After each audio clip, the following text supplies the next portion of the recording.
আইসে তো অন্য কাজে স্যার, এই কাজটা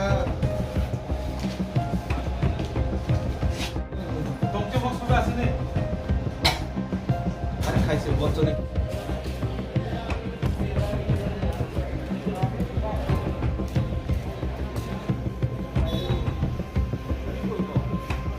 पूरा पेडलियन दिखছে ওরে ভাই রে ভাই।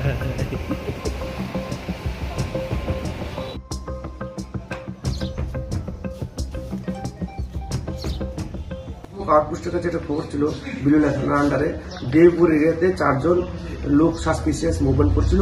অ্যাকর্ডিংলি পুলিশ ওইখানে গিয়ে মানে ওই লোকাল পুলিশ কাছ থেকে একজন পালিয়ে যায় আর 3 জনকে হ্যান্ড ওভার করে পুলিশের কাছে। তো হ্যান্ড ওভার করে ওদেরকে আমরা জিজ্ঞাসাবাদ করে তার নাম দেখতে পাই।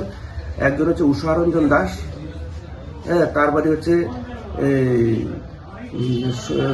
সোনাগাজী ডিস্ট্রিক্ট ফেনী বাংলাদেশ। আর দ্বিতীয় হচ্ছে নয়ন দাস, তার বাড়িও সোনাগাজী ডিস্ট্রিক্ট ফেনী বাংলাদেশ। আরেকজন আছে সুজন দাস, তার বাড়ি হচ্ছে কালাছড়া মনুবাজার থানার আন্ডারে। তো অ্যাকর্ডিংলি তাদের জিজ্ঞাসাবাদ করে তাদের কাছ থেকে ইন্ডিয়ান কিছু ডকুমেন্টস পাওয়া যায় আর কি। সেগুলো হচ্ছে লাইক আধার কার্ড, প্যান কার্ড, এগুলো পাওয়া যায়। তো এই ব্যাপারে নিয়ে আমরা একটা মামলা নিয়েছি, তদন্ত শুরু করছি। তো বাকি তাদের সাথে কে যুক্ত আছে সেগুলো আমরা বের করার জন্য আজকে আদালতে পাঠাবো। পুলিশ রিমান্ড চেয়ে তাদেরকে বাকি আমরা সমাপ্ত করবো। কতদিনের পুলিশ রিমান্ড স্যার? এটা 5 দিন পুলিশ রিমান্ড। পাসপোর্ট অ্যাক্টে মামলা, পাসপোর্ট অ্যাক্টে মামলা হয়েছে এবং আদার আইপিসি 100 ফৌজদারি একটিসও মামলা হয়েছে। স্যার মামলা নাম্বার কি? মামলা নম্বর তো 12 বিলুনিয়া কেস।